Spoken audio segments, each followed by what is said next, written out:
ഈ വർഷം ഏകദേശം ഒരു മാർച്ച് മാസം നമ്മളൊരു എപ്പിസോഡ് ചെയ്തിരുന്നു. അതായത് ഇവിടുത്തെ സിനിമ തിയേറ്റർ ഓണേഴ്സ് അസോസിയേഷൻ്റെ ഒരു ഭാരവാഹി സിനിമകളുടെ പരാജയങ്ങൾ, അതായത് സിനിമകളൊന്നും ഓടുന്നില്ല, തിയേറ്റർ നഷ്ടത്തിലാണ് എന്നൊക്കെ പറഞ്ഞിരുന്നു. അപ്പോൾ അതിൽ ജനനായകൻ അവർ പ്രതീക്ഷിച്ചിരുന്നു. ജനനായകൻ്റെ റിലീസ് മാറിപ്പോയി. പിന്നെ അത് കഴിഞ്ഞപ്പോൾ ഈ ഒരു യുദ്ധത്തിൻ്റെ സമയമൊക്കെ വന്ന് എന്തൊക്കെയായിരിക്കും വിഷു സിനിമകളുടെയൊക്കെ ഒരു അവസ്ഥ എന്നുള്ളതൊക്കെ പ്രെഡിക്റ്റ് ചെയ്യാൻ പറ്റാത്ത ഒരു കാര്യമായിരുന്നു. പക്ഷേ ഇപ്പോൾ ഒരു ആശ്വാസമാണ്. നമുക്ക് മലയാള സിനിമ പരാജയങ്ങളുടെ ഇടയ്ക്ക് കുറച്ച് ഹിറ്റുകൾ ലഭിച്ചിരിക്കുന്നത്. അത് ചെറിയ ഹിറ്റൊന്നുമല്ല, വമ്പൻ ഹിറ്റുകൾ തന്നെയാണ് ലഭിച്ചിരിക്കുന്നത്. കാരണം ഏകദേശം ഒരു മാർച്ച് മാസം തുടക്കമായപ്പോൾ തന്നെ വിഷു സിനിമകളുടെ അല്ലെങ്കിൽ ഒരു സമ്മർ വെക്കേഷൻ സിനിമകളുടെ ഒക്കെ ഒരു ഏകദേശം ചാർട്ടിങ് നടന്നിരുന്നു. അതിൻ്റെ മാർച്ച് 19 മലയാളത്തിൽ നിന്ന് ആട് 3 വരുന്നു. അന്യഭാഷയിൽ നിന്ന് ദുരന്തർ 2ഉം അതുപോലെ തന്നെ ടോക്സിക് റിലീസാവുന്നു. അത് കഴിഞ്ഞ് മാർച്ച് എൻഡിൽ പ്രതിച്ഛായ, പിന്നീട് ഏപ്രിൽ 2 ദൃശ്യം 3, വാഴ 2 ഇങ്ങനെയൊക്കെയായിരുന്നു ചാർട്ട് ചെയ്തിരുന്നത്. പക്ഷേ ഈ യുദ്ധത്തിൻ്റെ ഒരു സാഹചര്യത്തിൽ ഗൾഫിൽ റിലീസ് ചെയ്താൽ എന്താവുമെന്ന അവസ്ഥ അറിയാത്തതുകൊണ്ട് വമ്പൻ സിനിമകൾ കുറേയൊക്കെ മാറ്റി. ടോക്സിക് എന്ന് പറയുന്ന ഒരു സിനിമ ജൂണിലേക്ക് മാറ്റി. പക്ഷേ ദുരന്തർ എന്ന് പറഞ്ഞ സിനിമ GCC രാജ്യങ്ങളിൽ അത് ബാൻഡ് ആയിരുന്നുകൊണ്ട് അവരത് കാര്യമാക്കി എടുത്തില്ല. യുദ്ധമൊന്നും ഒരു കാര്യമാക്കി എടുത്തില്ല. അവർ റിലീസ് ചെയ്തു. അന്യഭാഷാ സിനിമയാണെങ്കിലും ഹിന്ദി സിനിമയാണെങ്കിലും ദുരന്തർ ഒരു വൻ ഇൻഡസ്ട്രി ഹിറ്റിലേക്ക് കുതിച്ചുകൊണ്ടിരിക്കുകയാണ്. ഇൻഡസ്ട്രി ഹിറ്റായി കഴിഞ്ഞു. നമ്മുടെ നാട്ടിലും കേരളത്തിലും ആ സിനിമ അത്യാവശ്യം കളക്ട് ചെയ്തു. കേരളത്തിലെ തിയേറ്റർ ഓണേഴ്സിനും അതൊരു ഭയങ്കരമായിട്ടൊരു ഗുണം ചെയ്തു. അതിനോടൊപ്പമാണ് മാർച്ച് 19 റിലീസ് ചെയ്ത ആട് 3. ആട് 3 എന്ന് പറയുന്ന ഒരു സിനിമ, ആട് 2 ഓൾറെഡി ഭയങ്കര ഹിറ്റായി ഓടിക്കൊണ്ടിരുന്ന ഒരു സിനിമയായിരുന്നു, ഹിറ്റായി ഓടിയ ഒരു സിനിമയായിരുന്നു. അതുപോലെ തന്നെ ഒരു വമ്പൻ ഹിറ്റായി മാറി, അതിൻ്റെ മുകളിൽ പോകുന്ന ഒരു ഹിറ്റായി മാറി ആട് 3. ഇപ്പോൾ ആട് 3ൻ്റെ ഒരു കളക്ഷൻ നോക്കുകയാണെങ്കിൽ ഏകദേശം ഒരു 25 ദിവസത്തിന് ശേഷമുള്ള ഒരു കളക്ഷനായിരുന്നു പുറത്ത് വന്നിരുന്നത്. അപ്പോൾ ഏകദേശം ഒരു വേൾഡ് വൈഡ് ആയിട്ട് 120 കോടിക്ക് മുകളിലാണ് വേൾഡ് വൈഡ് കളക്ഷൻ ആട് 3 കളക്ട് ചെയ്തിരിക്കുന്നത്. അതിൽ കേരള ബോക്സ് ഓഫീസ് 50 കോടി കടന്നു. അത് ജയസൂര്യ എന്ന് പറയുന്ന ഒരു നടൻ്റെ കരിയറിൽ തന്നെ ഏറ്റവും വലിയ ഒരു വിജയം തന്നെയാണ്. ഒരു പക്ഷേ ഇതിന് മുമ്പ് ജയസൂര്യയുടെ കരിയറിലെ ഏറ്റവും വലിയ വിജയം ഒരു ആട് 3 തന്നെയായിരിക്കും, ഒരു സോളോ വിജയം എന്ന് പറയുന്നത്. പിന്നെ അമരപ്പുറം അന്തോണി പോലത്തെ സിനിമകളൊക്കെ ഉണ്ട്, അതൊക്കെ കൂട്ടക്കളിയും കാര്യങ്ങളൊക്കെ ആയിരുന്നു.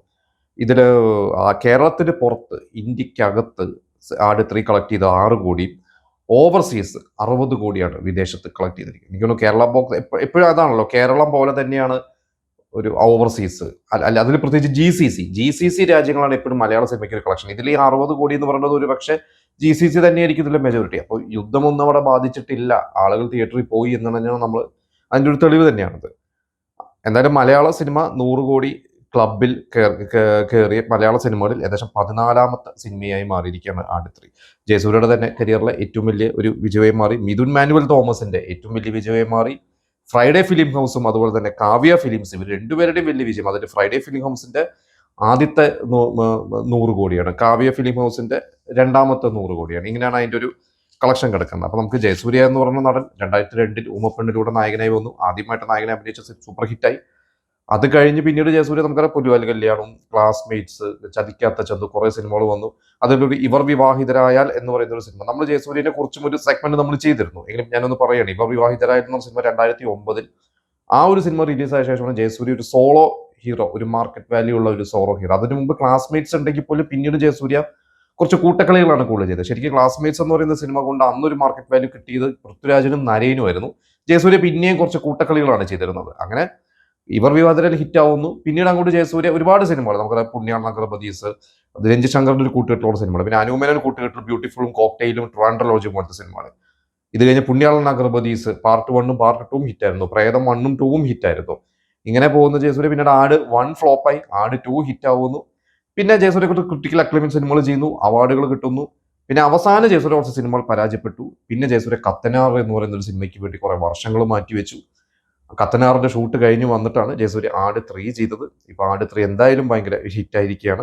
ഇപ്പോൾ ജയസൂര്യക്ക് അത് ഭയങ്കര ഗുണമാണ്. കാരണം ഇനിയിപ്പോൾ അങ്ങോട്ട് കത്തനാർ ഇറങ്ങാൻ പോവാണ്. ഞാൻ ഇൻഡസ്ട്രിയിൽ നിന്ന് പലരും പറഞ്ഞു കേട്ടു, കത്തനാറിന് മുമ്പ് ഒരു ഹിറ്റ് ജയസൂര്യക്ക് കിട്ടിയാൽ കത്തനാറിന് അതൊരു ഭയങ്കര ഒരു ബൂസ്റ്റാവും. അതുകൊണ്ട് തന്നെയാണ് ആട് 3 ആദ്യം ഇറക്കിയത്, പെട്ടെന്ന് ചെയ്തതെന്ന് പറയുന്നു. സത്യം എത്രത്തോളം ഉണ്ട് എന്നറിയില്ല. എന്തായാലും ആട് 3യും ഭയങ്കര ഒരു ഹിറ്റായി മാറിയിരിക്കുകയാണ്. ഇനി 120 കോടി എന്ന് പറഞ്ഞാൽ ചിലപ്പോൾ ഒരു 150 കോടിയിലേക്കൊക്കെ പോവാം. കാരണം വെക്കേഷൻ സമയമാണല്ലോ. നമുക്ക് അങ്ങനെ നമുക്ക് പ്രതീക്ഷിക്കാം. അടുത്തൊരു സിനിമ എന്ന് പറയുന്നത് ഒരു സർപ്രൈസ് ഹിറ്റ് എന്ന് പറയാൻ പറ്റില്ല, ഹിറ്റാവുമെന്ന് ഉറപ്പായിരുന്നു. പക്ഷെ ഇതുപോലെ റെക്കോർഡുകളൊക്കെ ബ്രേക്ക് ചെയ്യും എന്ന് പ്രതീക്ഷിച്ചിട്ടില്ല. അത് വാഴ 2 ആണ്. നമുക്കറിയാം, വാഴ എന്ന് പറയുന്ന സിനിമ ആദ്യം ഇറങ്ങിയപ്പോൾ, ഫസ്റ്റ് പാർട്ട് ഇറങ്ങിയപ്പോൾ ഇനി വലിയ ഹൈപ്പൊന്നുമില്ല. ഈ ഇൻസ്റ്റാ ഇൻഫ്ലുവൻസേഴ്സ് ഒക്കെ ആയിട്ട് നടക്കുന്ന അല്ലെങ്കിൽ റീൽസ് ഒക്കെ ചെയ്യുന്ന കുറച്ച് കുട്ടികൾ അല്ലെങ്കിൽ അങ്ങനത്തെ ഉള്ള ന്യൂ ഏജ് ന്യൂ ജനറേഷനിൽ പെടുന്ന കുറച്ച് യുവതാരങ്ങളൊക്കെ വെച്ചൊരു സിനിമ ചെയ്യുന്നു, അത്രേ എല്ലാവരും വിചാരിച്ചിട്ടുള്ളൂ. പക്ഷെ ആ വാഴ വണ്ണും ഭയങ്കര ഹിറ്റായിരുന്നു. അതിന്റെ ഒപ്പം എനിക്കിവിടെ വാഴയുടെ ഒപ്പം വന്ന് ബേസിലിന് നുണക്കുഴിയാണെന്ന് തോന്നുന്നു പറഞ്ഞ് റിലീസായത്. അതിനെക്കാട്ടും ഹിറ്റായി മാറിയിരുന്നു ഈ വാഴ എന്ന് പറയുന്ന ഒരു സിനിമ. ഇപ്പൊ വാഴ 2 വന്നിരിക്കുകയാണ്. അത് ശരിക്കും അതൊരു ഫ്രാഞ്ചൈസി എന്നതിനാണ് അതിന്റെ ഒരു റൈറ്ററും പ്രൊഡ്യൂസറൊക്കെ ബിപിൻ ദാസ് പറഞ്ഞത്. വാഴ ഞങ്ങളെല്ലാവരും മാറിയാലും വാഴ എന്ന് പറഞ്ഞൊരു ഫ്രാഞ്ചൈസി ഉണ്ട്. എനിക്ക് തോന്നുന്നു വാഴ 1ന്റെ ഡയറക്ടർ ആനന്ദ് മേനോനായിരുന്നു ഗൗതമിന്റെ രഥം ചെയ്തത്. ഇപ്പൊ വാഴ 2 പുതിയൊരു ഡയറക്ടറായി.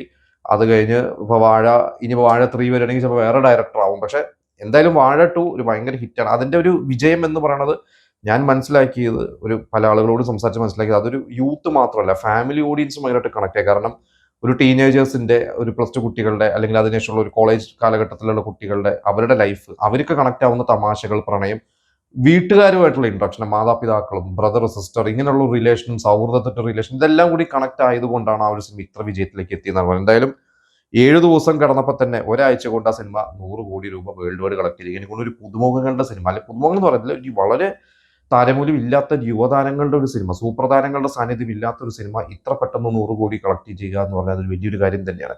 നിങ്ങൾ ശരിക്കും ഇൻഡസ്ട്രി തന്നെ ഞെട്ടിയിരിക്കുകയാണ്, ഇങ്ങനെയൊക്കെ കളക്ഷൻ ഉണ്ടോ എന്നുള്ളതാണ്. ഇത് ലോകയ്ക്ക് ശേഷം എനിക്ക് തോന്നുന്നു ലോകയോടൊപ്പം തന്നെ, അതായത് ഫാസ്റ്റസ്റ്റ് 100 CR കളക്ട് ചെയ്ത് 100 കോടി വളരെ ഫാസ്റ്റായിട്ട് കളക്ട് ചെയ്ത 3-ാമത്തെയോ 4-ാമത്തെയോ സിനിമയാണ്. അതായത് ഇതിനു മുമ്പ് കഴിഞ്ഞ വർഷം എമ്പുരാൻ 2 ദിവസം കൊണ്ട് 100 കോടി, തുടരും 6 ദിവസം കൊണ്ട്. ഇപ്പോൾ ലോകയും വാഴയും, അതെ എനിക്ക് തോന്നുന്നു ലോകയ്ക്ക് ശേഷം, ലോകയുടെ ഒപ്പം തന്നെ ലോകയും 3 ദിവസം കൊണ്ട് തന്നെയാണ് തോന്നുന്നത് കളക്ട് ചെയ്തിരിക്കുന്നത്. എന്തായാലും ഇപ്പോൾ ഇത് 15ാമത്തെ സിനിമ, അതായത് 100 കോടി കളക്ട് ചെയ്ത മലയാളത്തിലെ 15ാമത്തെ ഒരു സിനിമയാണ്. ഇതിനു മുമ്പ് ലോകയാണ് ഏറ്റവും കൂടുതൽ കളക്ട് ചെയ്തിട്ടുള്ളത്.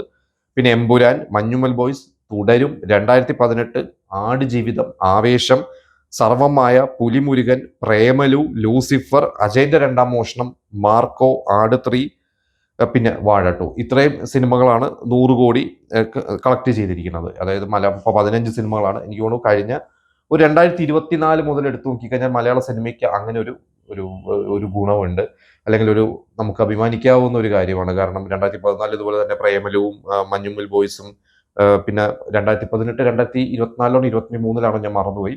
എന്തായാലും അതിനുശേഷം കഴിഞ്ഞ വർഷമാണെങ്കിലും ഈ പറയുന്ന പോലെ തന്നെ തുടരുമുണ്ട്, എമ്പുരാനുണ്ട്, അജയന്റെ 2ാം മോഷണം കഴിഞ്ഞ വർഷമാണോ അതോ 2024 ഞാൻ വിട്ടുപോയി. എന്തായാലും ഞാൻ ഈ പറഞ്ഞ പല പേരുകളും ഈ അടുത്ത കാലത്ത് ഇറങ്ങിയതാണ്. ഇപ്പൊ സർവമായ 100 കോടി ഇപ്പൊ ഈ കഴിഞ്ഞ ഡിസംബറിൽ കളക്ട് ചെയ്ത് പോയിട്ടുള്ളൂ.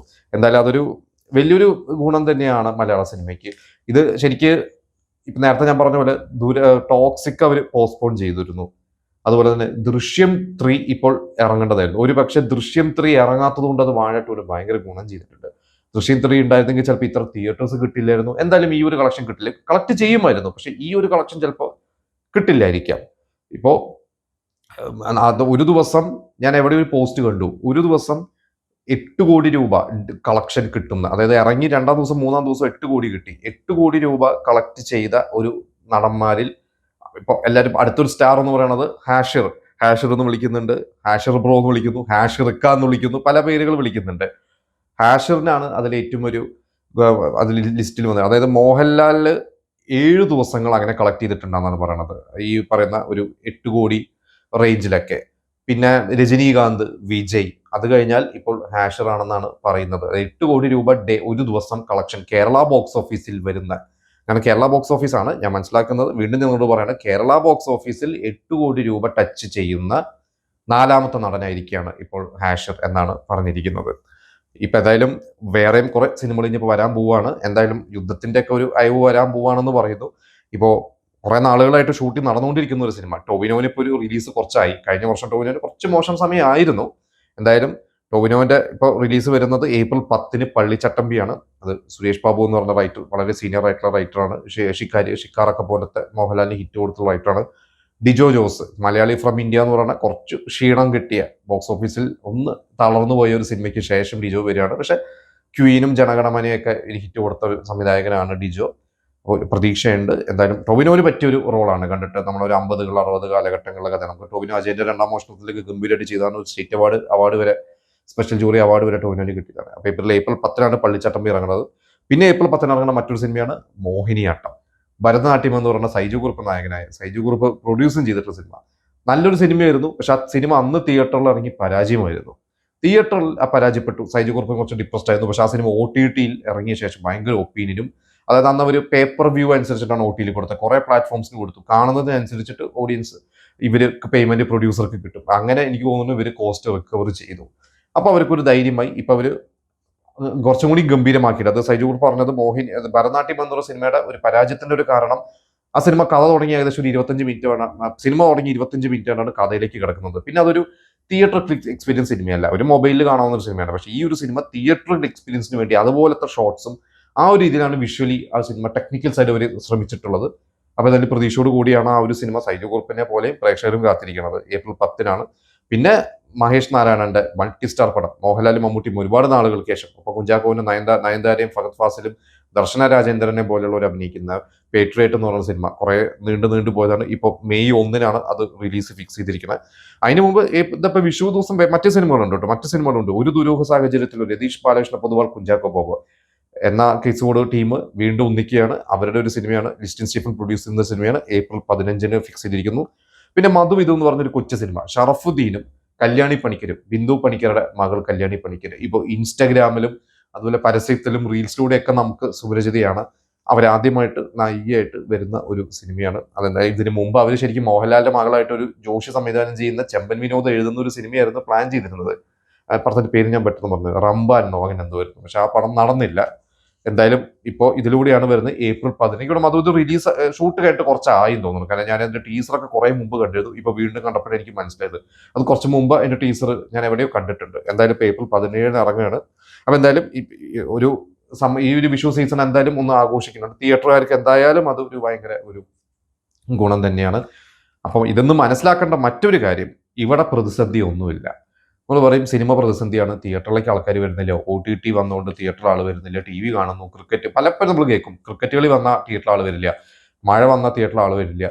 ശരിയാണ്, ഒരു മഴയും ക്രിക്കറ്റ് കളിയൊക്കെ വന്നാൽ ആളുകൾ അതിന്, മഴ വന്നാൽ ഒന്ന് മടിക്കും, ക്രിക്കറ്റ് കളി വന്നു ചിലപ്പോൾ അതിരുന്ന് കാണും, IPL വന്നാൽ ISL വന്നാൽ അതിരുന്ന് കാണും, ഒക്കെ കറക്റ്റാണ്. പക്ഷേ അൾട്ടിമേറ്റ്ലി നല്ല സിനിമകൾ വന്നാൽ തിയേറ്ററിൽ പ്രേക്ഷകർ വരും എന്നുള്ളതിന് ഏറ്റവും വലിയ തെളിവാണ് വാഴയും, വാഴ 2-ഉം അതുപോലെ തന്നെ ഞാൻ ഈ പറഞ്ഞ ആട് 3-യും. അപ്പോൾ 200 കോടി ഈ വർഷം കടന്നു എന്ന് പറഞ്ഞു കഴിഞ്ഞാൽ തന്നെ അപ്പോൾ ആട് 3 ഈസി ആയിട്ട് ചിലപ്പോൾ വാഴ 2 ചിലപ്പോൾ ആട് 3-നെയൊക്കെ കടത്തി വിട്ടിട്ടോ എനിക്ക് തോന്നുന്നു, അറിയില്ല. എന്തായാലും നമുക്ക് നോക്കാം.